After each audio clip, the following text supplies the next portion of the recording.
attracting the attention of those who pass by. The Valikada prison in Colombo, just one of the locations where Sri Lanka's political prisoners are being detained. These are their families, and they want answers about their loved ones. This demonstration takes place during the month in which the government has promised to take action over the hundreds held in detention under the Prevention of Terrorism Act. To keep up the pressure on the government to meet their promise, the movement for the release of political prisoners has mobilized members and supporters. சகல அரசியல் கைதிகளையும் குறிப்பாக தமிழ் அரசியல் கைதிகளும் சிங்கள முஸ்லிம் அரசியல் கைதிகளையும் விடுதலை செய்யுமாறு கோரி தென்னிலங்கையிலே இருக்கக்கூடிய முற்போக்கு சக்திகளும் அங்கே இருக்கக்கூடிய தமிழ் கட்சிகளும் அதேபோல வடக்கு கிழக்கிலே இருக்கக்கூடிய தமிழ் தேசிய கட்சிகளும் சேர்ந்து இந்த ஆர்ப்பாட்டத்தை நடத்தி கொண்டிருக்கின்றோம்.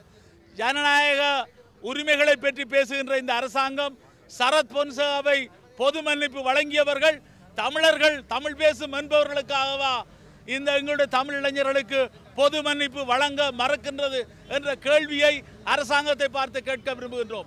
அரசியல் கைதிகள் தான் சொல்ல விரும்புகின்றோம். ஆக விடுதலை செய்யுங்கள். இந்த அரசாங்கத்தை நாங்கள் இப்போ காலக்கெடு வழங்குகின்றோம்.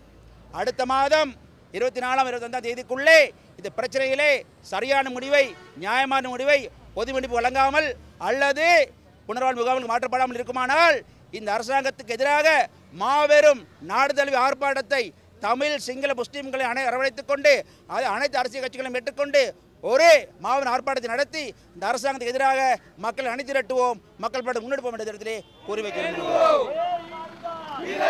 The Valikada prison demonstration is an act of solidarity with the hunger strike that 234 prisoners in Colombo, Kalutara and Vaunia began on the 17th of May 2012. 16 வயசு அவ காணாம போயிருக்க எல்டிடியால பிடிக்கப்பட்டு 2009ஆம் ஆண்டு 3ஆம் மாதம் 27ஆம் தேதி எல்டிடியால பிடிக்கப்பட்டு 2009 5ஆம் மாதம் அவ காயப்பட்டுட்டா. அது அவ காலில் காயப்பட்டதால அவக்கு நடக்க முடியாம போயிட்டுது. அதால அவட கூட நின்ற பிள்ளைகள் ஓடி வந்தவையல் அவையே சொல்லுகினா அவ காயப்பட்டிருந்ததை தாங்கள் கண்டதண்டும் அந்த இடத்துக்கு ராணுவம் உடனே வந்துட்டுதுன்னு சொல்லிக்கணும். அதால இந்த பிள்ளை இருக்கின்ற ஒரு நம்பிக்கையில நான் இதுகெல்லாம் கலந்து கொள்றேன். இந்த பிள்ளைய தேடி எடுத்து தரணும்னு சொல்லி உங்கள்கிட்ட கேட்கிறேன். Vivekananda Jayalingeshwari is one of the mothers who travelled to Vaunia a few days earlier, when 500 family members joined the political prisoners' hunger strike. Held at the Municipal Council grounds in Vaunia town, the families of political prisoners were joined by Tamil politicians who say they will pressurize the government to take action soon. சிறைச்சாலைகளில் கடந்த 10-15 வருஷங்களுக்கு மேலாக 800க்கும் மேற்பட்ட அரசியல் கைதிகள் பல பேர் விசாரணையின்றி தொடர்ந்து தடுத்து வைக்கப்பட்டிருக்கிறார்கள். இதைவிட இன்னும் பல ஆயிரக்கணக்கான ஆட்கள் யுத்தத்துக்கு பிற்பாடு சரணடைந்தவர்கள் கைது செய்யப்பட்டவர்கள் என இன்னும் பல 100 பேர் விடுவிக்கப்படாமல் இருக்கின்றார்கள். பலர் காணாமல் போயிருக்கின்றார்கள். இது தொடர்பாக இலங்கை அரசாங்கம் இதுவரை எந்த விதமான ஆக்கப்பூர்வமான நடவடிக்கைகளும் எடுக்கவில்லை. இந்த கைதிகள் கடந்த 10 வருடங்களாக சரியான போராட்டங்களை அடிக்கடி செய்து வருகிறார்கள். ஆனால் அவர்களின் விடுதலை பற்றி எந்தவித நடவடிக்கையும் இதுவரை அரசு மேற்கொள்ளவில்லை. ஆனால் இந்த குற்றங்களை வழிநடத்தியவர்கள் தலைமை தாங்கியவர்கள் எல்லாருமே இன்னும் வெளியிலே இருக்கிறார்கள். At the Valikada prison demonstration in Colombo too, Tamil politicians from the TNA were present, together with others representing the NSSP. Also here are family members of those who were detained as long as 15 years ago, although some were detained more recently.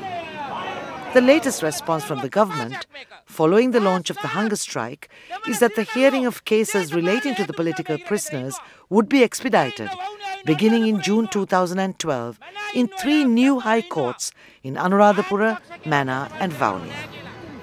Tamil அரசியல் கைதிகள் விடுவிக்கப்பட வேண்டும் என்று கூறி இன்றைக்கு இங்கே செய்யப்படுகிற ஆர்ப்பாட்டத்தைப் போல தொடர்ச்சியாக இந்த மாதம் முழுவதும் 1 மாத கால அவகாசம் அரசாங்கம் கேட்டிருக்கிறது. தொடர்ச்சியாக இந்த விடயத்தை அரசாங்கத்தின் கவனத்துக்கு கொண்டு வருவதற்காக இந்த ஆர்ப்பாட்டம் நடத்தப்பட்டு கொண்டே இருக்கும். ஒவ்வொரு இடங்களிலே இது நடத்தப்படும். இந்த அரசாங்கம் கேட்டுக்கொண்ட இந்த 1 மாத கால அவகாசம் தான் இறுதியாக அரசாங்கத்துக்கு கொடுக்கிற அவகாசமாக இருக்க வேண்டும். a month may not be long to see action following the words of the government. But for these families, it is part of an unending wait to find out what has happened to their loved ones. இண்டு தொட்டும் எனக்கு என் பிள்ளைன்ற முடிவு தெரியாது. எனக்கு ஒரு தடவை நான் கண்ணால் பார்க்கணும், என் பிள்ளைன்ற குரலை நான் கேட்கணும். எனக்கு ஒரு தடவை பார்க்குறதுக்கு உதவி செய்யுங்க அம்மா. எனக்கு ஒரு தடவை பார்க்க உதவி செய்யுங்க. நான் ராகம் பாடும் ஒரே அழுகதானம்மா. நினைச்சு அழுது கொண்டே இருக்கு. 3 வருஷமாக விடுற கண்ணீர் யாருக்கும் தெரியாது, கடவுள் ஒருத்தனுக்கு தான் தெரியும்.